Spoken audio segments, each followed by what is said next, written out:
बिस्मिल्लाहिर्रहमानिर्रहीम। कल 8 फरवरी को पाकिस्तान के अंदर इलेक्शन 2024 बड़े पुरअमन तरीके से पाया तकमील तक पहुंच गया। इस इलेक्शन को मुनक्कद करने के हवाले से जहां निगरान हुकूमत को मुबारकबाद पेश की जाए, जहां पर इलेक्शन कमीशन को मुबारकबाद पेश की जाए,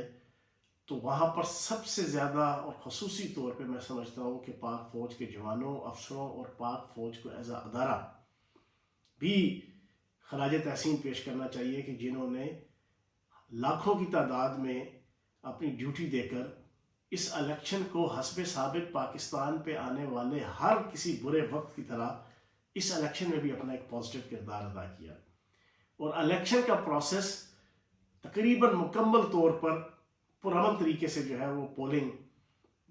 का अमल जो है वो पाया तकमील तक पहुंचा और इसी पोलिंग के अमल को पाया तकमील तक इस अंदाज से पहुंचाया कि तहरीक इंसाफ वो पार्टी के जो पिछले 2 साल से पाक फ़ौज के ख़िलाफ़ अपनी सोशल मीडिया अकाउंट्स, मीडिया और पॉलिटिक्स के अंदर एक नेगेटिव जहरीला प्रोपेगेंडा कर रही है, उसके कैंडिडेट्स को और उसके वोटर्स को बड़े ही अहसन तरीके से, पुरअमन तरीके से अपना राय दही इस्तेमाल करने का मौका मिला। कहीं पे भी ये शिकायत नहीं आई कि इनके वोटर्स को जो है वो वोट पोल करने के हवाले से रोका गया हो। यही वजह है कि पंजाब और KPK के अंदर बड़ी कसरत के साथ तहरीक इंसाफ के जनाब आज़ाद उम्मीदवार इलेक्शन भी जीते, लेकिन बड़े अफसोस के साथ मैं कहूँगा कि हस्बे साबिक इस PTI के सोशल मीडिया के ऊपर जो फ़ौज के हवाले से पिछले 24 घंटों से एक जहरीला प्रोपेगेंडा नज़र आ रहा है, वो भी बड़ा काबिल मज़म्मत है। पूरी दुनिया अप्रिशिएट कर रही है कि इलेक्शन बड़े अच्छे तरीके से हेल्ड हुआ। इलेक्शन को पुरअमन मुनक्कद करवाना ये फ़ौज की जिम्मेदारी थी। पोलिंग का प्रोसेस अच्छे तरीके से परस्यू करना, इम्प्लीमेंट करना, ये उस वक्त वहाँ पर फ़ौज के जवानों और अफसरों की जिम्मेदारी थी। बाकी सारे मामलात इलेक्शन कमीशन के हैं, बाकी सारे मामलात इंतज़ामिया के हैं, बाकी सारे मामलात इलेक्शन कमीशन से मुतल्लिका रिटर्निंग अफसर, प्रिजाइडिंग अफसर्स के हैं। लेकिन उसके बावजूद बड़ा प्री प्लान्ड वही जहरीला प्रोपेगेंडा वो दोबारा से शुरू किया गया। लेकिन बहरहाल जैसा तैसा भी है, इलेक्शन का प्रोसेस कंप्लीट हुआ। 2 साल से PTI की तरफ से एक प्रोपेगेंडा था, डरना और डराना था कि इलेक्शन कराओ, इलेक्शन कराओ, इलेक्शन कराओ, इलेक्शन कराओ। इलेक्शन हो गए और अल्लाह पाक के फजल करम से सिंध के अंदर, बलूचिस्तान के अंदर 99.9% PTI के बरखिलाफ मैंडेट आया और वफाक और पंजाब के अंदर 60% के राउंड अबाउट तहरीक इंसाफ के खिलाफ नून लीग का जनाब मैंडेट आया। वफाक के अंदर भी आपको नजर आया होगा कि नून लीग सिंगल वाहिद पार्टी मेजॉरिटी के साथ उभर के सामने आई। इसी तरह पीपल्स पार्टी ने भी लिया और जो तहरीक इंसाफ के आज़ाद इलेक्शन जीते वो भी 19-20 के फर्क से जीते। यहाँ सबसे इंपॉर्टेंट चीज़ ये है कि जो कहा जाता था कि क्लीन स्वीप हो जाएगा, जमानतें जब्त हो जाएंगी, मुखालफीन को 5-5, 3-3 हज़ार वोट मिलेंगे, मुखालफीन घरों में बैठ के मुँह छिपाते फिरेंगे। आप पूरा इलेक्शन KPK से लेके आप बलूचिस्तान, सिंध और पंजाब के हर हलके में देख लें, 19-20 के फर्क से जनाब सारे का सारा इलेक्शन या जीता गया या हारा गया और नून लीग एक अच्छी अक्सरियत के साथ जीत के सामने आ गई। अब यहाँ पर सबसे इंपॉर्टेंट चीज़ मैं आपको ब्रेक कर दूं, PTI के जितने आज़ाद जीते हैं उनमें से 50% 100% अपने मामलात तय कर चुके हैं मुख्तलिफ पार्टियों के साथ और बाकी भी उन्होंने दाएं बाएं भी अपने मामलात सीधे किए हैं,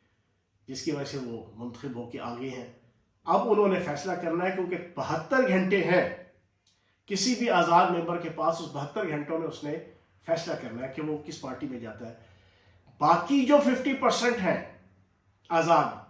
वो तकरीबन सारे के सारे 9 मई के वाक़यात में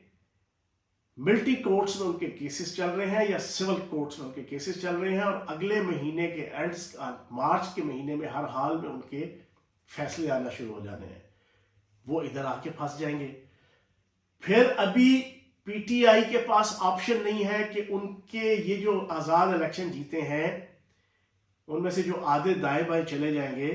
باقی بھی جو بچیں گے وہ ایلیجیبل نہیں ہے کہ اپنی ان سیٹوں کی بنیاد پہ خواتین کی یا اقلیت کی جناب کوئی سیٹیں حاصل کر سکیں۔ اچھا، پھر انہوں نے ابھی ایک مجلس وحدت المسلمین کا ایک رستہ تلاش کیا ہوا ہے، لیکن اس کے اوپر بھی قانونی قدغن آتی ہے کہ میرا خیال کوئی پولیٹیکل پارٹی جو 5% تک جناب اسمبلی کے اندر مینڈیٹ نہ رکھتی ہو، اس میں اگر آزاد شامل بھی ہو جائے تو وہ جناب اسپیشل سیٹیں لینے کی ایلیجیبل نہیں ہوتی۔ ادھر سے بھی ان کو اس چیز کے حوالے سے مار پڑنی ہے۔ کہنے کا مقصد یہ ہے کہ ایک اوور آل اچھے طریقے سے الیکشن ہیلڈ ہو گیا، اور جو چیزیں نظر آ رہی ہیں کہ نون لیگ کی حکومت سادہ اکثریت کے ساتھ کچھ الائز پارٹیز ملا کے، جو میں پچھلے کئی عرصے سے جناب پریڈکٹ کرتا آ رہا ہوں کہ ایم کیو ایم، باپ پارٹی اور آئی پی پی، یہ مل کے بڑی آسانی کے ساتھ ان کی حکومت وفاق کے اندر بن جائے گی، اور پنجاب کے اندر بھی بڑی آسانی کے ساتھ پیپلز پارٹی کی حکومت بن جائے گی، سندھ کے اندر اس کی پنجاب کے اندر نون لیگ کی، سندھ کے اندر پیپلز پارٹی کی، اسی طرح بلوچستان میں کے پی کے میں اگر حکومت پی ٹی آئی بناتی بھی ہے تو میں یہ سمجھتا ہوں کہ اب ان کا امتحان ہے کہ انہوں نے تحریک انصاف کے طور پہ کام کرنا ہے یا تحریک فساد فی الارض کے طور پہ کام کرنا ہے۔ اور میں یہ سمجھتا ہوں کہ اب پی ٹی آئی کو اس پورے الیکشن کے بعد پاکستان کی تعمیر و ترقی کی خاطر فساد اور فتنے کی سیاست چھوڑ کے ایک پرامن طریقے سے پاکستان کی تعمیر و ترقی اور کے پی کے کی تعمیر و ترقی کے لیے اپنا کردار ادا کرنا چاہیے۔ اور لیکن ابھی تک سوشل میڈیا پہ مجھے ان کے حالات وہ نظر نہیں آتے، لیکن اللہ پاک سے دعا ہے کہ اللہ پاک ان کو ہدایت دے۔ باقی خیر و عافیت کے ساتھ الیکشن کا پروسیس ہو گیا، نون لیگ یا پیپلز پارٹی دونوں میں سے، لیکن فرسٹ پرائرٹی نون لیگ ہے، اور نون لیگ ہی سنگل میجورٹی کی جناب پارٹی کے طور پہ ابھر کے آئی ہے، تقریباً اینڈ ان کا 70-75 سیٹیں ان کی ہو جانی ہیں، اور وہ اقتدار کے اندر آئیں گے، ساتھ ان کی اتحادی پارٹیاں ہوں گی۔ اللہ پاک پاکستان کا بھلا کرے اور 5 سال خیر و عافیت کے ساتھ پاکستان کی ترقی، پاکستان کی اکانومی کی بہتری اور پاکستان کی عوام کو مہنگائی سے چھٹکارا دلانے کا باعث اس الیکشن کو اور آنے والی رجیم کو بنائے۔ بہت شکریہ، تھینک یو ویری مچ۔